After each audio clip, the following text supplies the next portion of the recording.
Donc ce qui m'intéresse beaucoup, c'est la question des états modifiés de conscience. Et à ce titre, les NDE, OMI en français, permettent de les aborder de deux façons. C'est la façon concrète des NDE et la façon plus, j'allais dire light, mais c'est pas light parce que ce qu'on constate dans les expériences de mort imminente, on peut les appliquer dans le quotidien.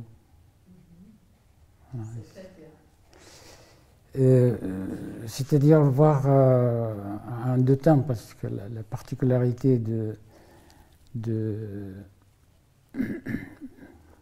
la particularité des NDE, c'est que ce sont des états non voulus, ce sont des états accidentels.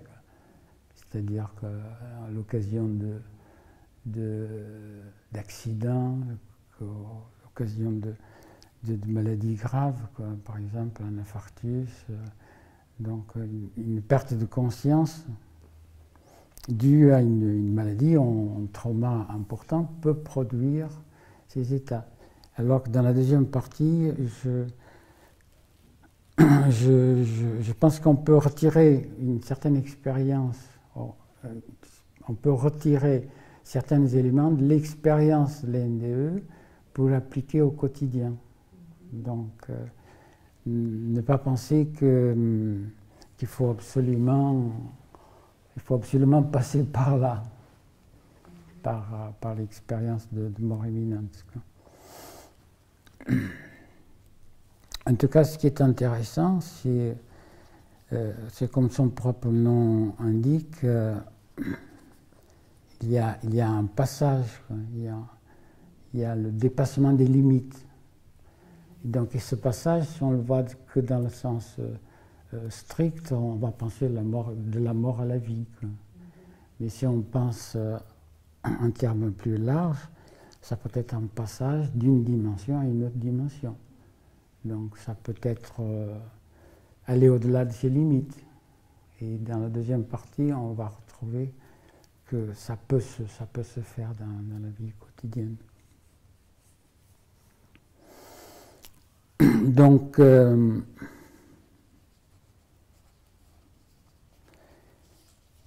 les NDE, juste quelques points qui me semblent importants. Donc, le premier, on vient de dire, c'est la dimension accidentelle, donc non voulue, en quelque sorte. Mais il y a aussi des états similaires que sont... en tout cas, on peut aller chercher l'expérience. Je pense aux états mystiques, par exemple. Je pense aux expériences de méditation profonde, un cas de méditation profonde. Je pense aux expériences de transe et je pense au moment d'éveil. La particularité, y compris dans NDE, c'est la notion d'expérience. Expérience au sens de expérimenter profondément et totalement quelque chose. Donc ça me paraît important parce qu'en tant qu'expérience, elle a la particularité d'être individuelle, d'être unique. Et donc à partir de là, elle peut produire quelque chose, peut produire des modifications, elle peut produire des transformations de vie. Donc on sait que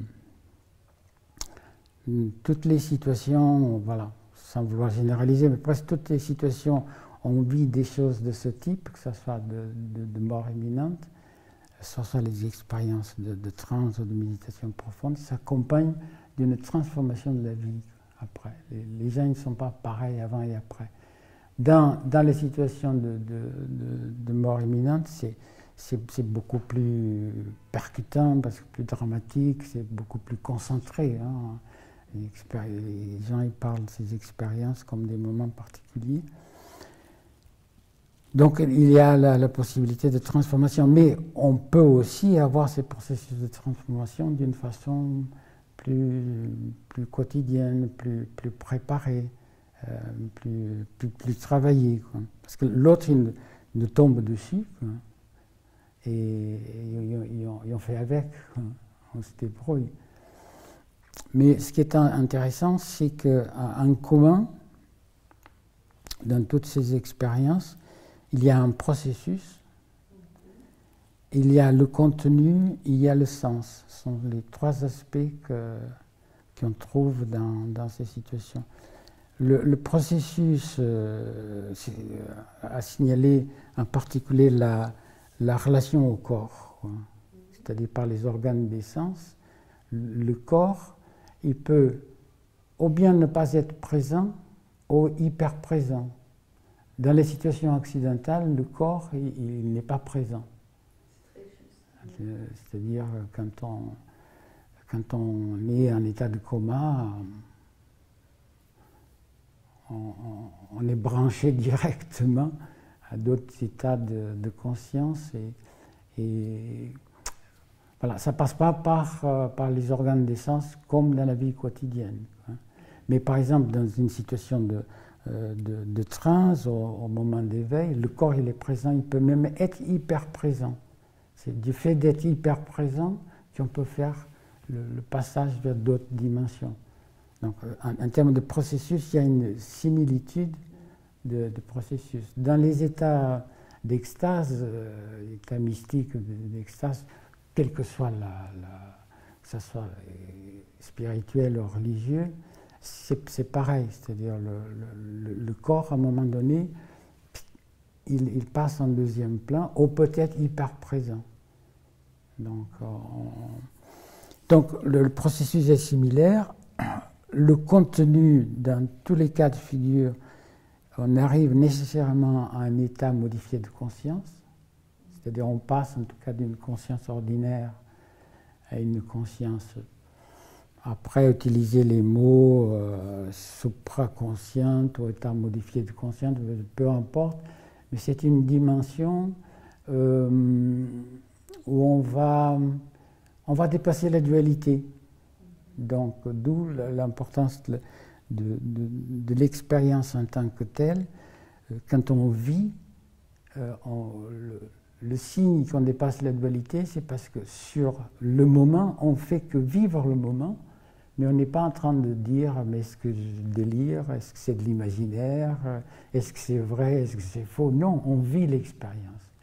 Donc, c'est la particularité de cet état modifié de conscience, c'est-à-dire que elle prend une dimension que peut s'approcher de l'unité, une dimension beaucoup plus large, qu'en tout cas elle est non duelle, quoi. Il n'est pas la conscience ordinaire.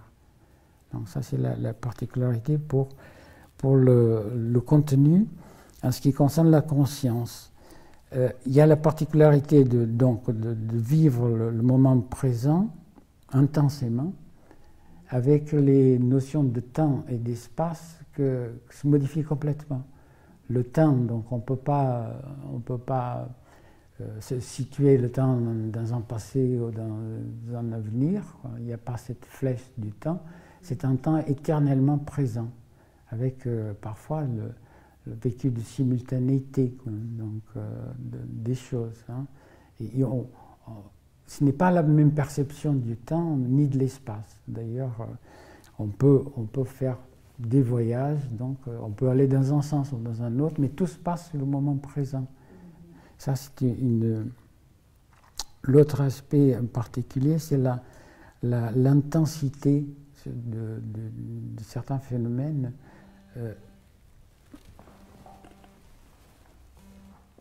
L'intensité de certains phénomènes comme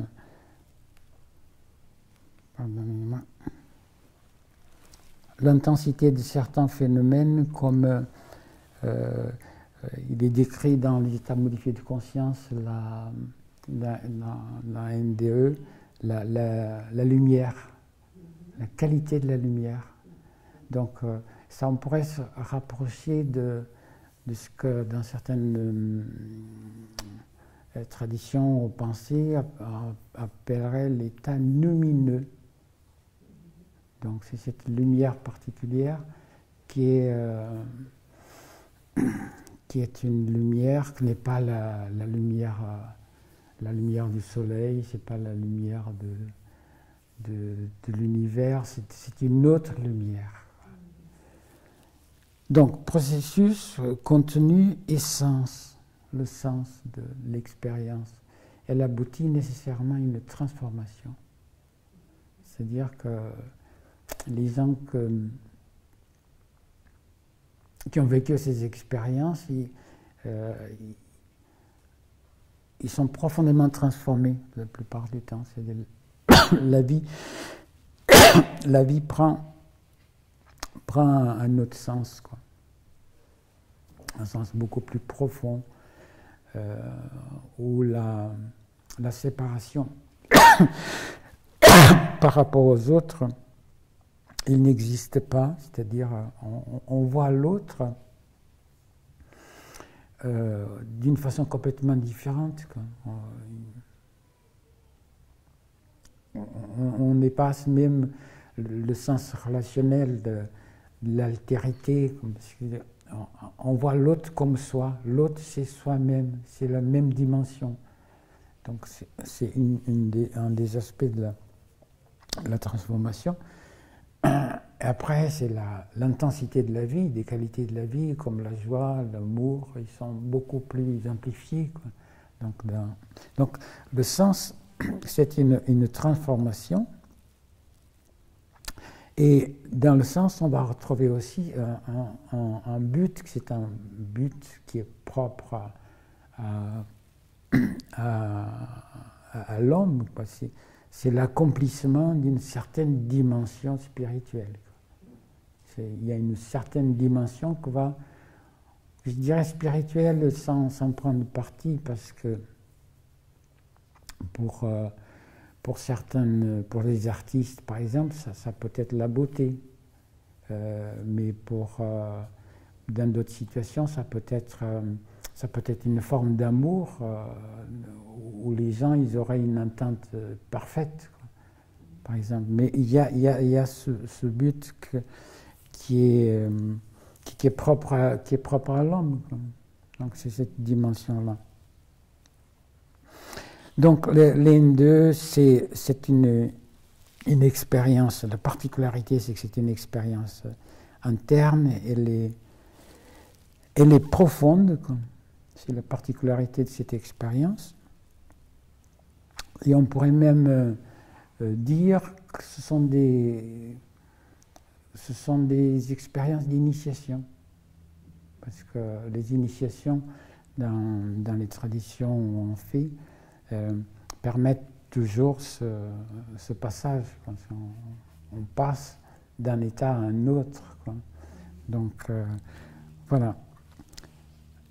Dans les états similaires, j'ai juste fait référence aux méditations profondes, aux trans, aux moments d'éveil, quoi.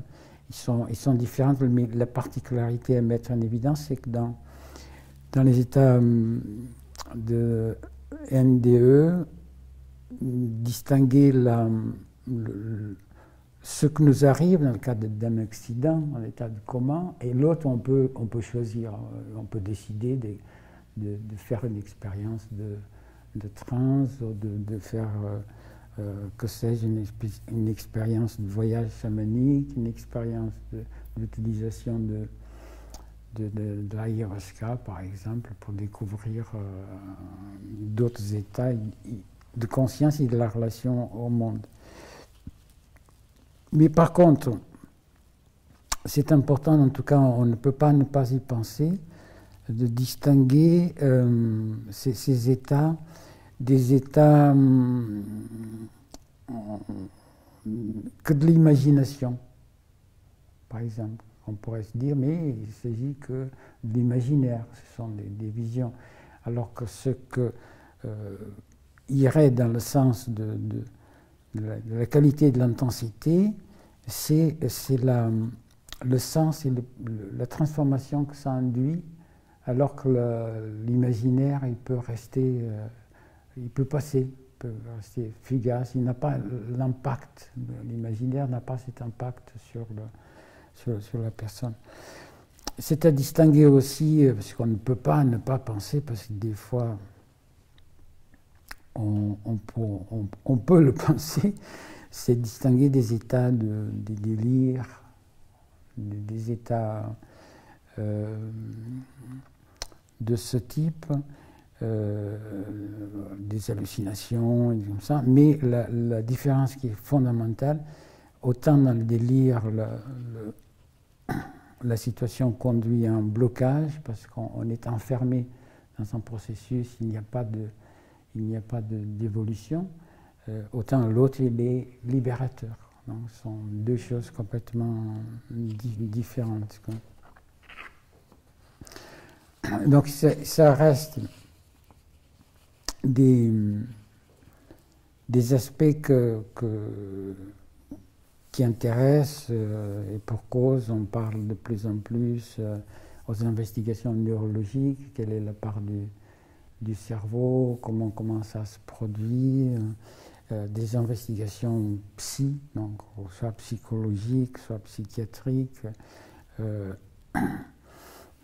en termes de conscience d'un côté, en termes de la place de ces états modifiés de conscience. On peut être amené à penser à l'expérience de l'inconscient collectif de Jung, par exemple.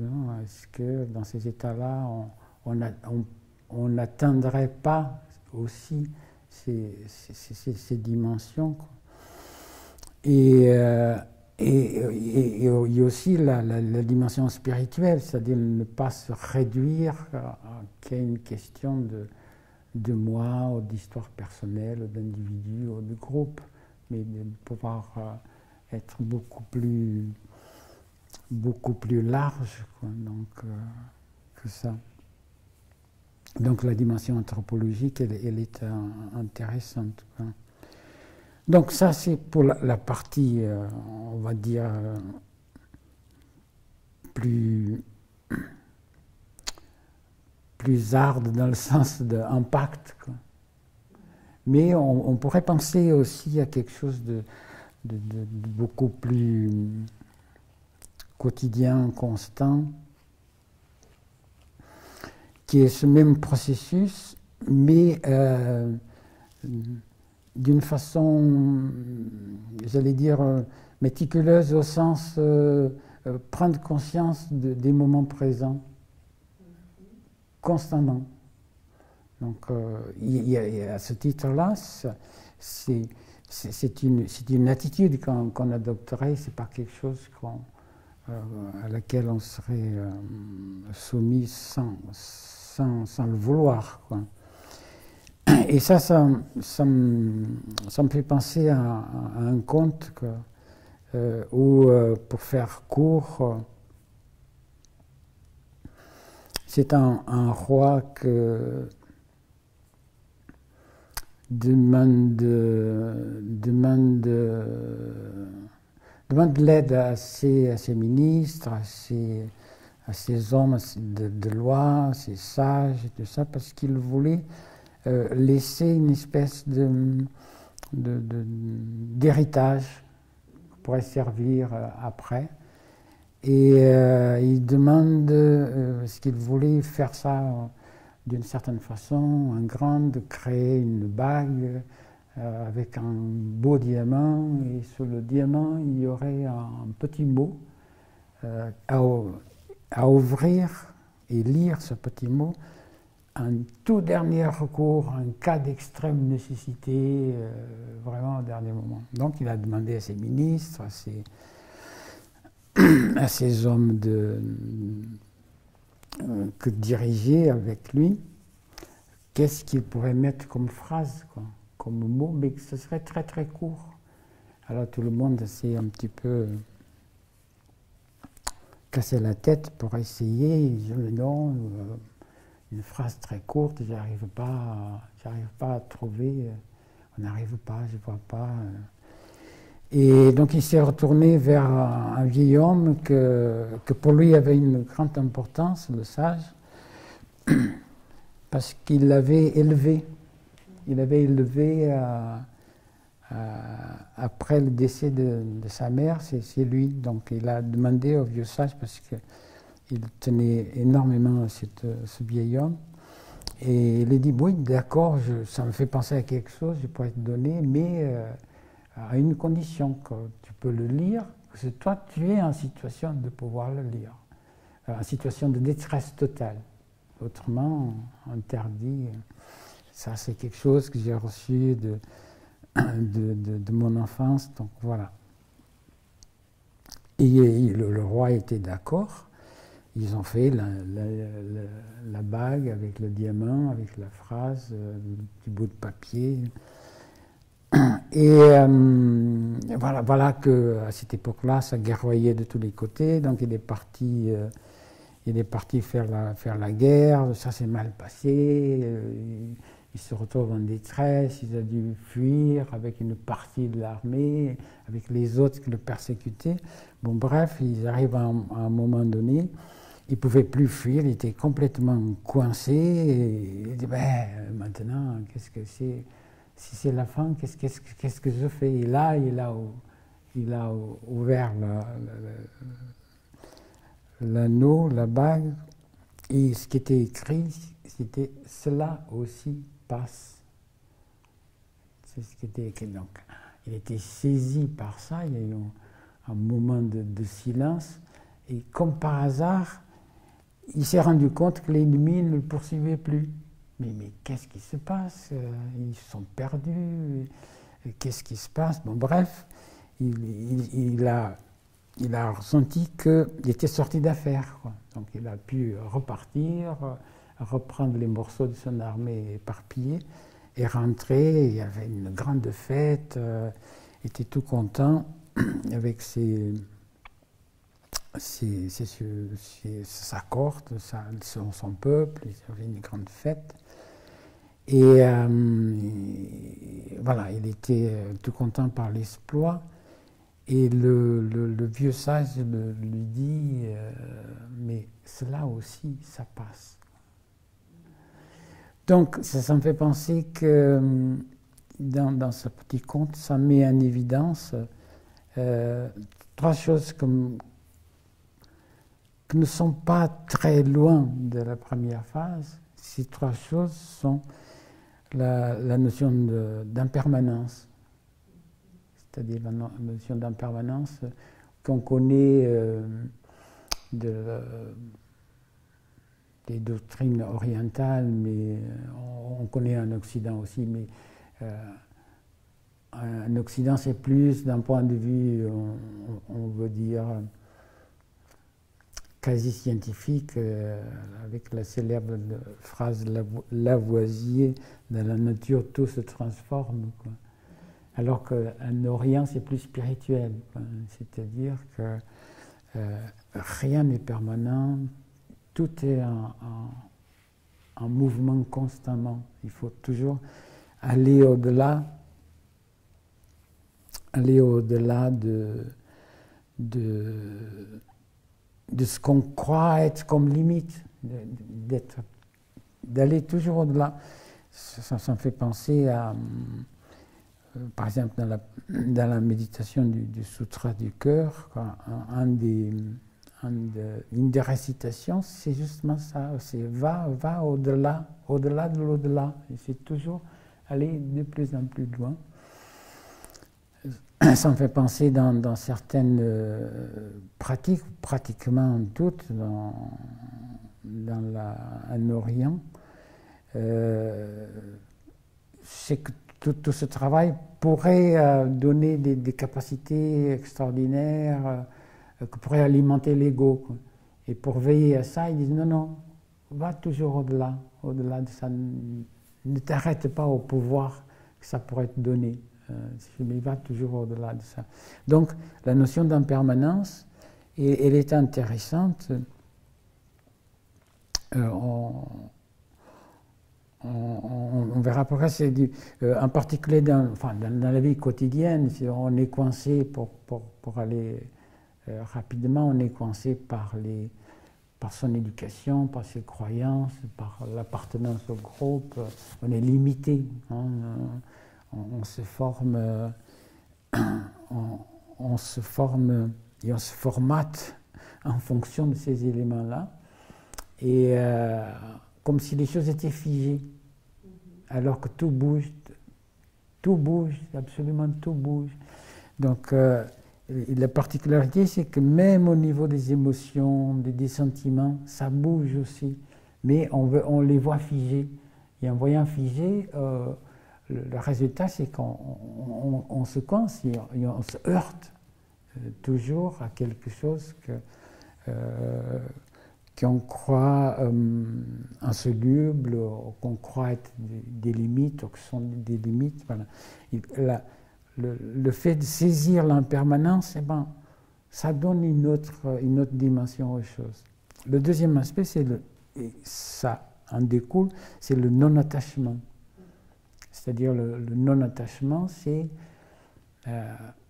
ne pas s'accrocher aux choses qu'on croyait qu'elles sont et ne pas voir les choses telles qu'elles sont.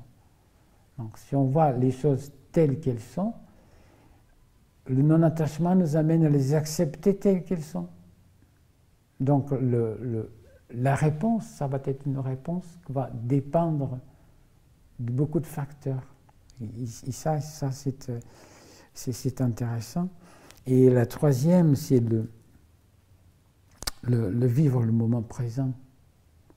C'est-à-dire vivre le moment présent, ça veut dire une dimension quasi paradoxale, parce qu'il y a la conscience du moment présent dans tout ce qu'on fait. Il y a des pratiques méditatives où on nous amène à être complètement présent dans ce qu'on fait. Et le fait d'être complètement présent, paradoxalement, ça ouvre à des états beaucoup, beaucoup plus grands où on sort de la conscience ordinaire et on peut avoir les mêmes capacités de transformation que dans le NDE, mais celui-là, c'est presque à dose homéopathique, parce que c'est un travail quotidien, c'est un travail en permanence. Donc, cette dimension-là de vivre le moment présent, on va se rendre compte qu'avec cette inversion, on va se rendre compte des possibilités immenses qui se présentent à nous à chaque instant. C'est comme s'il y aurait des milliers de possibilités, et au lieu d'accepter l'idée qu'il y ait des milliers de possibilités, je crois qu'il n'y a toujours qu'une réponse, qu'une possibilité. Donc, en quelque sorte, c'est comme dans les expériences de DNDE, c'est le présent que nous saisit et non pas nous que saisissons le présent. Donc, en gros, voilà ce que j'avais à dire. Alors, est-ce que pour toi, justement, dans ce passage où, parce que très souvent dans les expériences de mort imminente, est-ce qu'on parle de conscience justement unifiée? Est-ce que c'est la même conscience qui continue dans ce passage, ou est-ce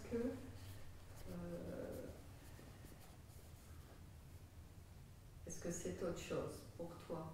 Est-ce que c'est une transmutation? Est-ce que...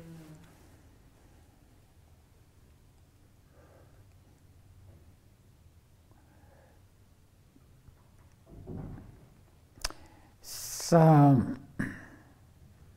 ce n'est pas exactement la même chose, ou en tout cas, il y a des degrés différents, parce que nous, dans la vie quotidienne, on parle plutôt d'une conscience dite ordinaire, c'est une conscience qui s'oppose au sommeil, on est conscient des choses, quoi. Mais on peut avoir comment dirais-je, des paliers qui sont complètement différents. Par exemple, le simple fait déjà d'être conscient, ça, c'est déjà un palier qui est intéressant dans la mesure où, conscient d'être conscient, on va se retrouver dans la situation de l'observateur. L'observateur qui nous observe. Donc c'est pas le surmoi, quoi. C'est pas la conscience, c'est encore la conscience ordinaire, mais à un degré au-dessus. Après, on a la conscience beaucoup plus élargie, où on dépasse la dualité. Donc il n'y a pas moi ici et les autres choses de l'autre côté. C'est-à-dire que moi et les autres choses, nous formons un, et la phase finale, c'est que de la conscience seulement. Tout est conscience. Certaines sages, certains auteurs parleraient de la supraconscience, ou de la conscience originelle. Voilà. Donc, il y a un continuum. C'est un continuum. Donc, ce n'est pas exactement la même conscience. D'un autre côté, il y a la soi-disant conscience individuelle, par rapport à l'Occident, on fait référence souvent au vieux schéma traditionnel, le conscient et inconscient, mais c'est plutôt en termes individuels. Mais il y a une dimension que Jung a appelée l'inconscient collectif, quoi, qui est une autre dimension de la conscience, et que voilà. Donc, dans ces moments de passage, c'est un autre état de conscience qui n'est pas la conscience ordinaire. Et ensuite, tu sais, beaucoup de personnes parlent de ce que tu as évoqué tout à l'heure, de cette lumière extrêmement puissante, et également d'un amour inconditionnel qui... Alors, comment tu le nommerais, toi, ça? Qu'est-ce qu'ils disent que lorsqu'ils reviennent, ils sont empreints de tout ça? Ouais. Enfin, d'après ce que disent certains auteurs, il y a ces deux choses, c'est-à-dire c'est cet état dit lumineux, c'est un état où cette lumière, ça me fait penser à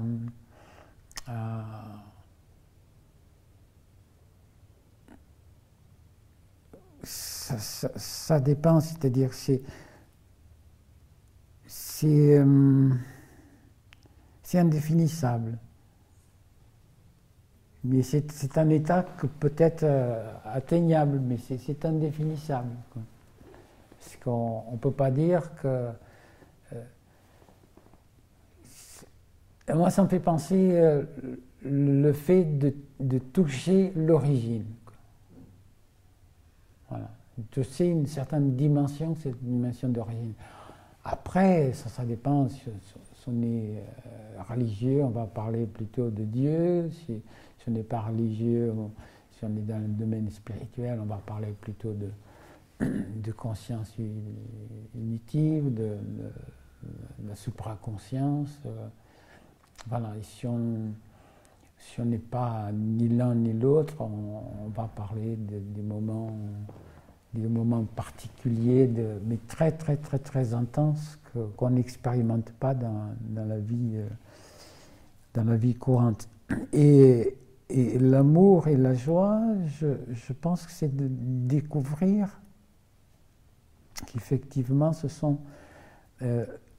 c'est l'acceptation totale de vivre ça, donc de ne pas s'opposer avec des concepts, mais juste le vivre. C'est un don, et donc en tant que don, il y a la notion de recevoir aussi.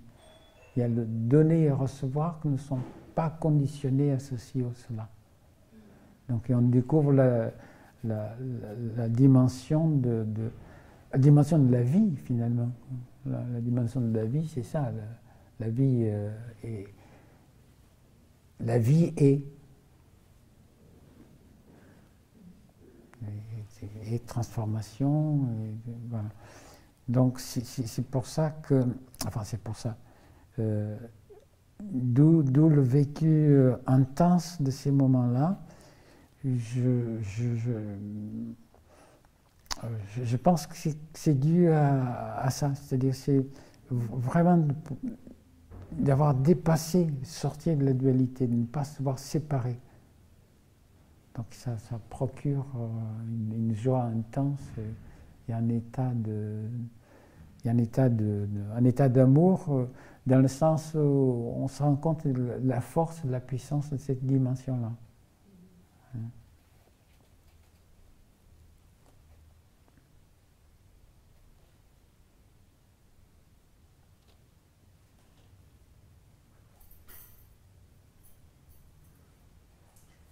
Alors, juste pour terminer, Reynaldo, est-ce que toi, tu as une expérience, que ce soit personnelle ou professionnelle, de ce type-là, qui dans l'accompagnement ou en tant qu'expérience, t'a transformé toi-même? Que ce soit à travers la personne que tu as accompagnée ou toi, quand tu l'as vécu.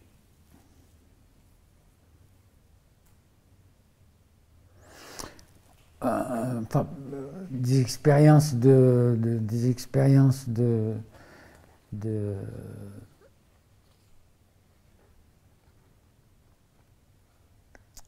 type mort imminente, non. J'ai eu des accidents, j'ai passé proche, mais c'était pas une expérience de mort imminente, quoi. Mais par contre, des expériences soit méditatives profondes, ou des expériences de transe,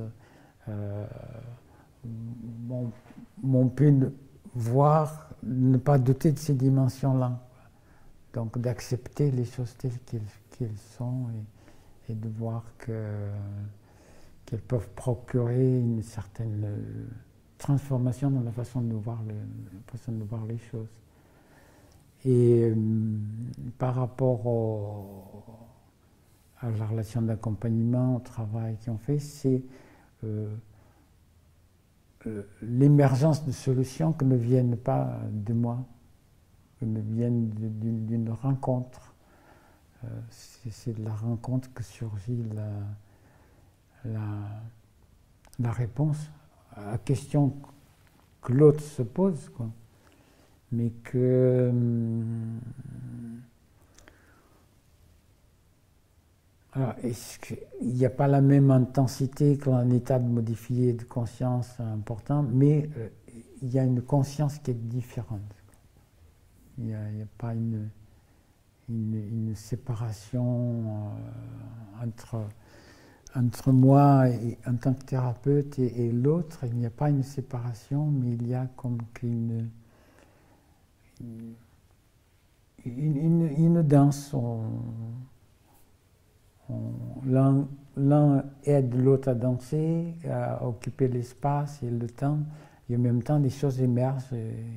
Voilà. Et c'est dans cette capacité d'émergence des choses que l'autre va pouvoir trouver les réponses. Il va dire, waouh, je n'avais pas pensé à ça. Mais est-ce que ça vient de ma conscience? Je ne pense pas que ça vienne que de ma conscience, mais ça doit venir d'une autre dimension aussi, quoi. Et ça, on est proche, mais sans l'intensité d'une N2, hein, c'est-à-dire quand effectivement, on a vécu des expériences comme ça, mais voilà. Donc il y a eu des expériences dramatiques, mais pas à ce niveau de sentir que je passais la porte, quoi. Mais en même temps, je ne peux pas faire autrement, hein, parce que accepter les choses telles qu'elles sont, qu'est-ce qu'on va faire? On n'a même pas le temps de réfléchir.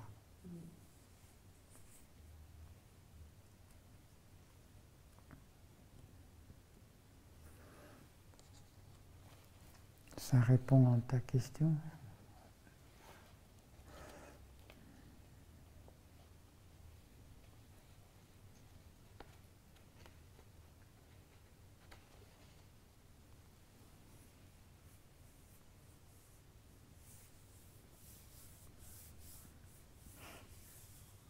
C'est une question aussi.